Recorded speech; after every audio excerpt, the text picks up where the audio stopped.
ये बात सोचकर ही अजीब लगती है ना कि जिस तेल के लिए आज दुनिया में इतनी खींचतान है वो आखिर बना कहाँ था।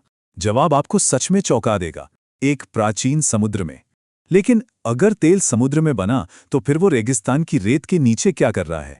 यही तो है तेल का सबसे बड़ा रहस्य, और इसका सीधा रिश्ता हमारे ऊर्जा के भविष्य से जुड़ा है। चलिए इस भूवैज्ञानिक पहेली को मिलकर सुलझाते हैं। तो ये जो सवाल है ना, ये सिर्फ कोई जियोलॉजी की पहेली नहीं है। इसका जवाब हमें पृथ्वी के लाखों सालों के इतिहास की एक जबरदस्त यात्रा पर ले जाता है, और ये समझने में मदद करता है कि आज मध्य पूर्व दुनिया के लिए इतना जरूरी क्यों है। इस पूरे बदलाव को समझने के लिए जरा इस कॉन्ट्रास्ट को देखिए। एक तरफ है करोड़ों साल पुरानी पृथ्वी, जहां एक विशाल टेथिस सागर हुआ करता था और उसमें थे छोटे छोटे समुद्री जीव। और दूसरी तरफ है आज की दुनिया, सूखे रेगिस्तान, आसमान छूती इमारतें और ऊर्जा की कभी ना खत्म होने वाली भूख।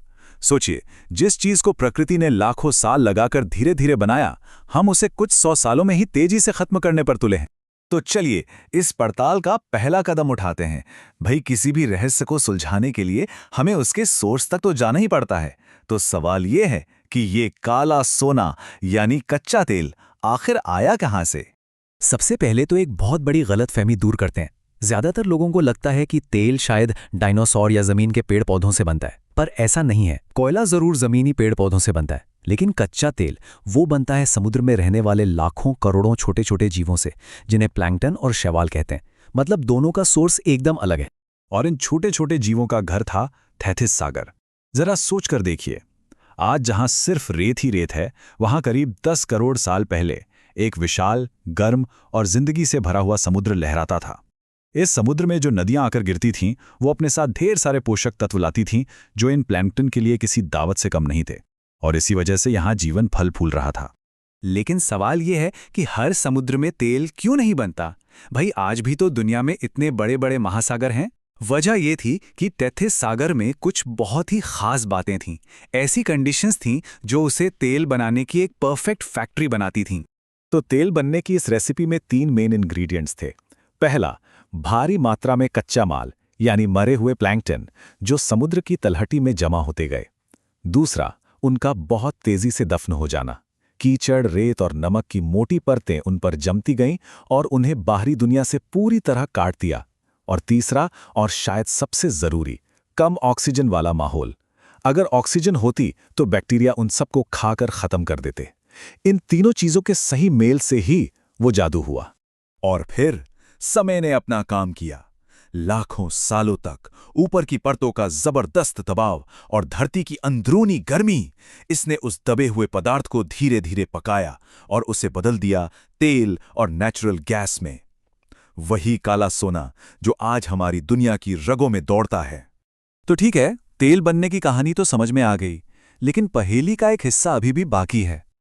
अगर तेल समुद्र की तलहटी में बना था, तो आज वो रेगिस्तान में जमीन के सैकड़ों मीटर नीचे कैसे मिलता है? और वो विशाल समुद्र आखिर गया कहां? इसका जवाब छिपा है धरती की उस ताकत में जो पहाड़ बना देती है, टेक्टोनिक प्लेट्स। हमारी धरती की जो सतह है ना, वो बड़े बड़े टुकड़ों में बटी है, और ये टुकड़े लगातार खिसक रहे हैं। इनकी स्पीड बहुत ही धीमी है, लगभग उतनी ही जितनी तेजी से हमारे नाखून बढ़ते हैं, हर साल बस कुछ सेंटीमीटर।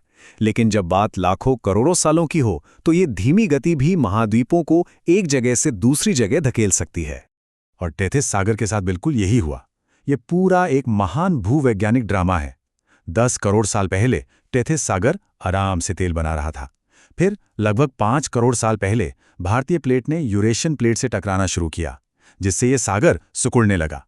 फिर आया असली ट्विस्ट करीब 2 करोड़ साल पहले, जब अरेबियन प्लेट ने भी यूरेशिया को टक्कर मारी। इस जबरदस्त टकराव ने समुद्र की पूरी तलहटी को निचोड़कर मोड़कर हजारों फीट ऊपर उठा दिया। नतीजा, वो तेल से भरपूर प्राचीन समुद्र का फर्श आज मध्य पूर्व की सूखी जमीन बन चुका है। तो करोड़ों साल पुरानी ये कहानी सिर्फ इतिहास की किताब का कोई पन्ना नहीं है। इसका सीधा असर हमारी आज की दुनिया और हमारे आने वाले कल पर पड़ता है। चलिए देखते हैं कैसे। ये जो करोड़ों साल पुरानी भूवैज्ञानिक विरासत हमें मिली है, इसने मॉडर्न सोसाइटी को ऊर्जा तो दी, लेकिन इसी की वजह से दुनिया भर में अस्थिरता भी पैदा हुई है। मतलब ये तरक्की और टकराव दोनों की वजह रहा है। और यहीं पर सबसे बड़ी और कड़वी सच्चाई सामने आती है। तेल एक सीमित संसाधन है। मतलब सीधा सा है, इसे बनने में करोड़ों साल लगे, लेकिन हम इसे कुछ ही 100 सालों में खत्म कर रहे हैं। ये इतनी जल्दी दोबारा नहीं बन सकता, ये हमेशा के लिए नहीं है। और यही वजह है कि अब हमें ऊर्जा की एक नई कहानी लिखनी होगी। इस नई कहानी के हीरो फॉसिल फ्यूल नहीं है, बल्कि रिन्यूएबल एनर्जी है। सूरज से मिलने वाली सौर ऊर्जा, हवा से पवन ऊर्जा, धरती की गर्मी से भूतापीय ऊर्जा, जैविक पदार्थों से बायोमास और नदियों की ताकत से जल विद्युत। और ये बदलाव सिर्फ एक मजबूरी नहीं, बल्कि एक बेहतर कल का रास्ता है। सोचिए, साफ हवा, एक स्थिर जलवायु और हम सबकी बेहतर सेहत, ये एक ऐसा भविष्य है जो हमारे लिए भी अच्छा है और हमारे इस प्लैनेट के लिए भी। तो 10 करोड़ साल लंबी एक कहानी अब अपने आखिरी मोड़ पर है। तेल का युग अब धीरे धीरे खत्म हो रहा है। इसका अगला अध्याय हमें मिलकर लिखना है। सवाल बस यही है कि हमारी कहानी क्या होगी।